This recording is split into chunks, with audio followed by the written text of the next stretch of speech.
Have you ever met someone who talked endlessly about wanting love, but never seemed to find it? There is a reason for that, and it is not bad luck. It is something deeper, something almost no one talks about. This is the story of Elara. Elara was 26 years old and lived in a small coastal town where the morning smelled like salt and bread. She had warm eyes, a gentle laugh, and a heart that was full of hope. More than anything in the world, Elara wanted to fall in love. Not just any love, the kind that stays, the kind that grows. But Elara had a habit. Every time she imagined a future with someone, she told people about it, every single detail. She would sit with her friends at the cafe on the corner and say, "I think I am finally ready. I can already picture it. We will walk on the beach every Sunday. He will bring me coffee in the mornings. I already know what kind of person he is." She could describe this person so clearly, as if he already existed. Her friends smiled. They said, "That sounds beautiful, Elara. You deserve that." Some of them even teared up a little, and Elara felt it, that warm, full feeling in her chest, that feeling of already being loved. But then she would go home, and the feeling would quietly leave, like air escaping a balloon. The next week, a man named Daniel asked her to dinner. He was kind. He was attentive. He listened well. But when Elara sat across from him at the restaurant, something felt wrong. He did not match the picture she had already painted. The coffee he ordered was wrong. The way he laughed was not what she had imagined. He was real, but her expectations were not. She told her friends the next day, "It just did not feel right. I do not think he was the one." And so it went. Month after month, year after year, Elara would imagine, announce, describe, and then feel disappointed when reality arrived differently. She was not unkind. She was not cold. But she was always comparing the present to the future she had already narrated. And the present never won. By the time Elara was 29, she had begun to feel something she did not expect. Not just loneliness, but a kind of exhaustion, the kind that comes not from doing too much, but from expecting too much, announcing too much. One autumn evening, she sat on the old stone steps near the lighthouse at the edge of town. The sun was going down, the sea was quiet, and for the first time in years, Elara said nothing. She did not take out her phone. She did not call anyone. She just sat there and let herself be sad. An older woman came and sat nearby. Her name was Mara. She was a painter who lived alone on the cliffs and was known in town for saying very little and observing very much. Elara had seen her before but never spoken to her. Mara looked at Elara for a long moment and said gently, "You look like someone who has been carrying a very heavy story." Elara laughed a little. "Is it that obvious?" Mara smiled. "What kind of story is it?" Elara sighed. "I keep telling people about the love I want. I describe it perfectly. My friends think it sounds wonderful, but it never comes. Or it comes and I push it away because it does not look the way I described it."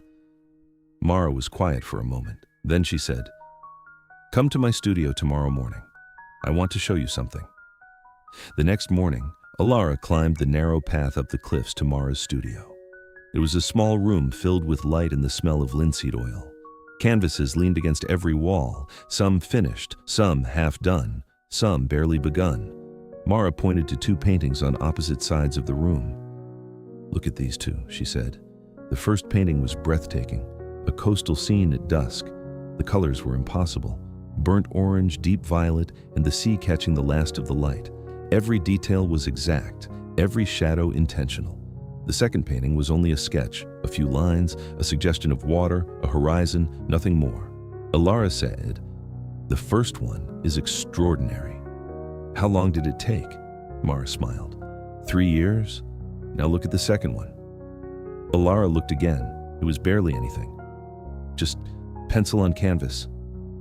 Mara said, "I talked about this painting for 2 years before I started it.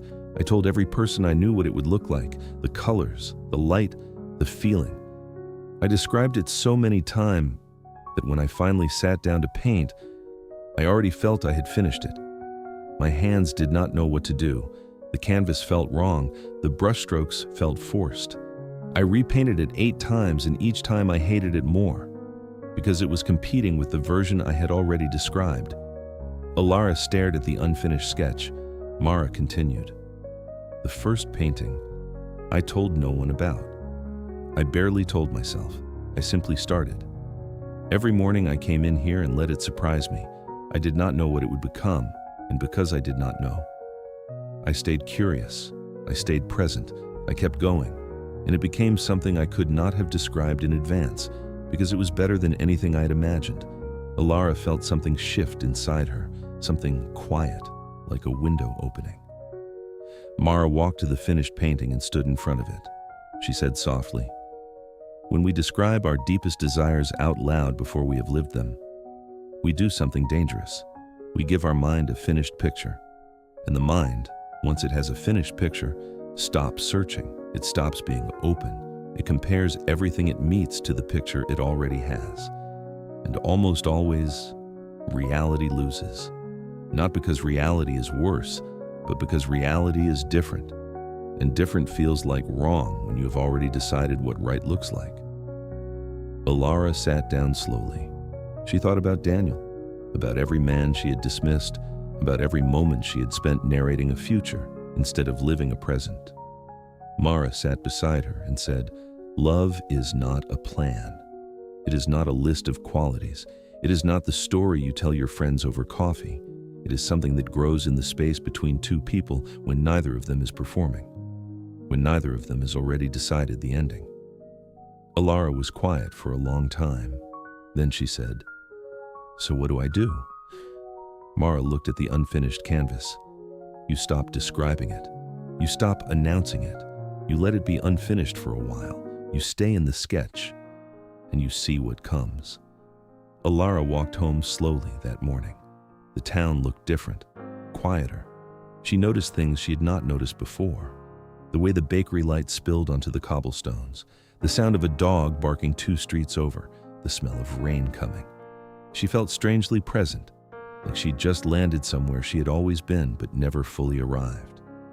That week, she stopped talking about what she wanted, not because she had given up, but because she had decided to protect it, to let it live inside her quietly, like a seed that needed dark and silence to take root. A few months later, a man named Thomas moved into the flat across the courtyard from hers. He was a marine biologist who was almost always reading and almost never performing. One evening, he knocked on her door to ask if she had a spare candle because the power had gone out on his side. She invited him in. They talked for 4 hours by candlelight, not about what they were looking for, not about their past relationships, just about octopuses and old films, and what it felt like to be near the sea at night. When he left, Elara did not call anyone. She did not describe what had happened. She just sat in the quiet dark of her flat and let herself feel it. This small, unannounced, completely real thing. This sketch that was only beginning. She smiled to herself and said nothing. Months passed. Thomas and Elara spent more and more time together. They cooked badly and ate happily. They disagreed about books and stayed up too late talking. Their love did not look like the love she had described to her friends. It was quieter, stranger, more surprising, more alive. One evening, her friend asked her, "Elara, are you seeing someone? You seem different. You seem settled." Elara smiled. "Maybe. We will see." Her friend raised an eyebrow, but Elara said nothing more. She just held it close. This unfinished painting. This tender growing thing. This love that was becoming something she could not have described in advance, because it was better than anything she had imagined. Now, think about your own life. How many times have you described what you wanted so clearly, that you stopped being open to what could actually come? How many times have you felt the reward of the announcement instead of the reward of the real thing? The deepest things in life need quiet to grow.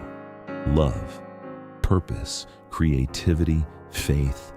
These are not things to broadcast before they are ready. They are seeds. They need patience. They need darkness. They need you to stop talking about them and start living toward them. So if there is something you truly want, hold it gently. Do not put it on a stage. Do not let other people's applause replace your own effort. Stay in the sketch, stay in the silence, stay curious, and when it finally arrives, and it will arrive, it will be something no one saw coming, not even you. If this story touched something in you, share it with someone who needs to hear it. Subscribe for more stories that change the way we see life. Thank you for listening.